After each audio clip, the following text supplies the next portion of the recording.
हो गई है पीर पर्वत सी पिघलनी चाहिए, इस हिमालय से कोई गंगा निकलनी चाहिए।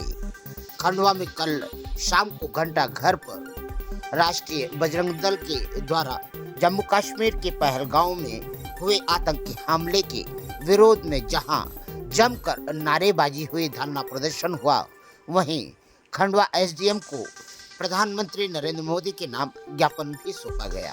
घंटा घर पर आयोजित राष्ट्रीय बजरंग दल के कार्यक्रम को लेकर प्रशासन से लेकर अखबार के पत्र समूह भी असमंजस की स्थिति में काफी समय तक रहे। उन्हें यही लगा कि राष्ट्रीय बजरंग दल द्वारा पुतला दहन का कार्यक्रम किया जा रहा है। कार्यक्रम स्थल पर पहुंचने के बाद में पता चला कि जम्मू कश्मीर में पहलगांव में हुए आतंकी हमले के विरोध में बुधवार के दिन राष्ट्रीय बजरंग दल ने प्रधानमंत्री के नाम एसडीएम को केवल ज्ञापन सौंपा। इससे पहले कार्यकर्ताओं ने घंटा घर पर आतंकी घटना में मारे गए लोगों को श्रद्धांजलि दी। इसके बाद जिहादी संगठनों को समाप्त करने के लिए करीब 1 घंटा विरोध प्रदर्शन किया गया। ज्ञापन में कहा गया कि यह हमला अमानवीय और कायराना है। इससे पूरे देश में आक्रोश है। हमले में इस्लामिक आतंकवादियों की भूमिका बताई जा रही है। आतंकवादी हिंदुओं को धर्म और नाम पूछकर उनकी हत्या कर रहे हैं, इसलिए देश भर में हिंदुओं को टारगेट करने वाले जिहादी मानसिकता के खिलाफ कड़ी कार्रवाई की जाए। पर्यटकों की हत्या की उच्च स्तरीय जांच कर दोषियों को फास्ट ट्रैक के माध्यम से फांसी की सजा दी जाए। इस दौरान जिला अध्यक्ष सुजीत सोनिया, राजेश यादव, मनोज माहेश्वरी, प्रवेश श्रीवास्तव, अजय अटूटे, अनिल धामने, राकेश रायकवार, मयूर ठाकुर मौजूद थे। वर्तमान में विश्व स्तर पर जहां कई देश आपस में एक दूसरे पर हमला कर रहे हैं, वहीं भारतीय धरा पर शांति का माहौल बना हुआ है। ऐसे में इस देश की शांति को भंग करने के लिए आंतरिक हिस्सों में हलचल और कलह की स्थिति खड़ा करने के लिए कई देश ऐसे प्रयोग कर सकते हैं जो कि भारतीय धरा पर अशांति का माहौल खड़ा करे।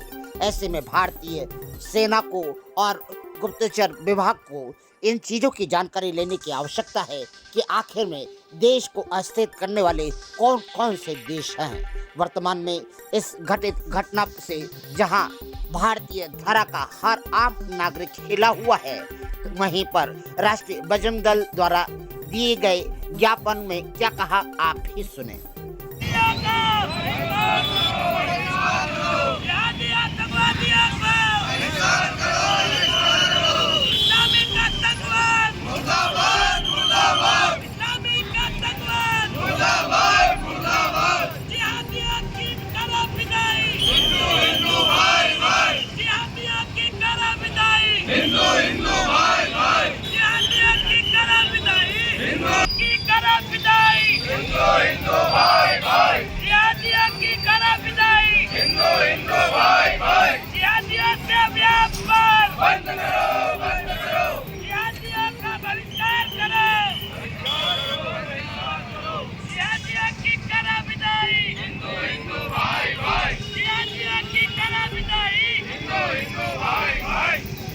आदरणीय, आज आप लोग घंटा घर पर आए हैं, विरोध दर्ज करा रहे हैं, क्या कारण है और क्या उद्देश्य लेकर आए? पुलवामा में जो हमला हुआ है, जो हिंदुओं से नाम पूछ के और जो जिहादियों ने हमला किया है, 28 से ज़्यादा लोगों को गोली मारी गई और एक महिला को छोड़ दिया, जिसको बोला कि जाके मोदी जी को बता देना। तो इस पर बजरंग दल ने ये जो विरोध प्रदर्शन किया है, आगे बजरंग दल क्या चाहता है कि देश का? अभी तो ये सिर्फ विरोधी है, आगे वक्त आने पे शस्त्र भी उठाएंगे। कब तक चलेगा? ये कब तक आपका विरोध प्रदर्शन कब तक चलेगा? ये तो जब तक आतंकवाद खत्म नहीं होता जब तक चलेगा। देश में से पूर्ण रूप से आतंकवाद खत्म हो जाए। तो प्रशांत जी, ये जो विरोध है ये प्रदेश स्तर पर है कि केवल खंडवा में ही आप लोग विरोध कर रहे हैं? राष्ट्रीय स्तर पर प्रदर्शन है, पूरे राष्ट्र में चल रहा है, और जिसमें कश्मीर में कल बंद का आह्वान किया है, पूर्ण कश्मीर बंद है। तोगड़िया जी ने इस पे क्या संदेश भेजा है? कुछ संदेश भी दिया होगा। इस्लामिकों से खरीदी बंद करी जाए। जो कश्मीर से जो स्योफल आता है वो खरीदना बंद करें, हिमाचल का स्योफल खरीदें। और कश्मीर में जो घूमने अपन जा रहे हैं तो अपन दूसरी जगह भी जा सकते हैं। अपने देश में इतनी जगह है, उत्तराखंड जा सकते हैं, माउंट आबू जा सकते हैं। आदरणीय, आज अंतर्राष्ट्रीय बजरंग दल द्वारा जो विरोध प्रदर्शन किया जा रहा है, आगे भविष्य में आप लोगों ने क्या मुद्दा लेकर इस चीज को उठाया है? आगे का विषय ये रहेगा भाई साहब, जैसा कि हमारे सरकार बहुत अच्छा काम कर रही है, लेकिन उस सुरक्षा में अभी भी कुछ ना कुछ क्षणिक चीज़ें बाकी रह गई है, जिसका ये जिहादी मानसिकता वाले लोग गलत उपयोग कर रहे हैं, गलत काम कर रहे हैं। हिंदू समाज पे मतलब तैयारी के साथ आक्रमण किया जा रहा है, महिलाओं के साथ छेड़छाड़ किया जा, उठा के ले जाया जा रहा है। ठीक है, अभी जो कश्मीर के पास में 28 लोगों को मार दिया गया, क्या उनकी गलती थी? क्या करा था उन्होंने? किसी को छेड़ा था, किसी से बात करी थी, कुछ गलत नारेबाजी करी थी? कुछ नहीं किया था, वो लोग घूमने गए थे।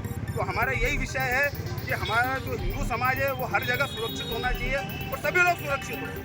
संविधान जब तक जिंदा है, संविधान सभी के लिए एक जैसा है। तो यहाँ पे सरकार से हमारा ये सवाल है कि संविधान के यहाँ पे मौलिक अधिकार और मौलिक कर्तव्य प्राप्त कहाँ हो रहे हैं? एक तबके को पावर दी जा रही है और दूसरे तबके को, जो कि बहुसंख्यक है, उसको कुछ भी समझा नहीं जा रहा है। तो अंतर्राष्ट्रीय हिंदू परिषद, राष्ट्रीय बजरंग दल की तरफ से ये डायरेक्टली चेतावनी समझे या कुछ भी समझे, हम हथियार उठाएंगे, हम हथियार उठाने को मजबूर है। हमारी रक्षा हम करेंगे, मरेंगे नहीं। जय श्री राम। मोदी जी से एक ईमान, खून का बदला खून से। मोदी जी से एक ईमान, खून का बदला खून से। जय श्री राम, जय श्री राम, जय श्री राम, जय श्री राम। प्रधानमंत्री श्री नरेंद्र मोदी के नाम ज्ञापन विजय कश्मीर में पहलगाम में हिंदू पर्यटकों को सुनिश्चित हत्या एवं देश भर में हिंदुओं को टारगेट करने वाली जिहादी मानसिकता के विरुद्ध कठोर कार्रवाई की मांग। आदरणीय प्रधानमंत्री महोदय, सादर वंदे मातरम। हम अत्यंत पीड़ा, क्रोध और चिंता के साथ यह ज्ञापन प्रस्तुत कर रहे हैं। हाल ही में जम्मू कश्मीर में पहलगाम में कुछ हिंदू पर्यटकों से उनका नाम और धर्म पूछकर जिहादी मानसिकता से प्रेरित असामाजिक तत्वों द्वारा सुनियोजित हत्या कर दी गई। यह घटना न केवल मानवता के विरुद्ध अपराध है, बल्कि यह भारत की एकता, अखंडता और धार्मिक विस्तृतता के मूलभूत सिद्धांतों और सीधा हमला है। यह एकल घटना नहीं, भारत के अन्य राज्यों जैसे पश्चिम बंगाल, केरल, अन्य देशों में हिंदुओं को केवल उनके धर्म के कारण टारगेट किया जा रहा है। यह एक गहरी साजिश का संकेत है जो भारतीय समाज में भय, अस्थिरता और धार्मिक अस्पृश्यता को बढ़ावा दे रही है। इस प्रकार की घटनाओं के प्रति केंद्र सरकार की निष्क्रियता और धीमी प्रतिक्रिया से हिंदू समाज में गहरा आक्रोश, असुरक्षा और वातावरण बनता जा रहा है। हम भारत सरकार से निम्नलिखित मांगे करते हैं। पहला, कश्मीर में पहलगाम में हुई हत्या उच्च स्तरीय जांच कर दोषियों को फास्ट ट्रैक कोर्ट के माध्यम से फांसी की सजा दी जाए।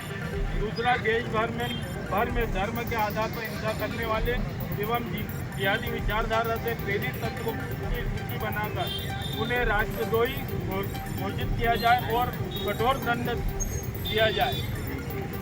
तीसरा, ऐसे तत्वों को समर्थन देने वाले संगठन और नेटवर्क का भांडाफोड़ कर उन पर प्रतिबंध लगाया जाए। देश में हिंदू समाज की रक्षा हेतु विशेष सुरक्षा योजना बनाई जाए। पांचवा, यदि सरकार इस विषय पर शीघ्र, स्पष्ट और कठोर कदम नहीं उठाती है तो अंतर्राष्ट्रीय हिंदू परिषद राष्ट्रीय हित और समाज रक्षा हेतु देशव्यापी आंदोलन का संचालन करने को बाध्य होगी और आत्मरक्षा के अधिकार का प्रयोग करते हुए हिंदू समाज को संगठित कर अपने अस्तित्व की रक्षा हेतु शस्त्र उठाएंगे। हम यह स्पष्ट करना चाहते हैं कि हमारी मांगे न्याय, संविधान और राष्ट्र की रक्षा के लिए हम प्रधानमंत्री जी से अपेक्षा करते हैं कि वे हिंदू समाज की पीड़ा को समझेंगे, न्यायपूर्ण कार्रवाई करेंगे। आपके उत्तर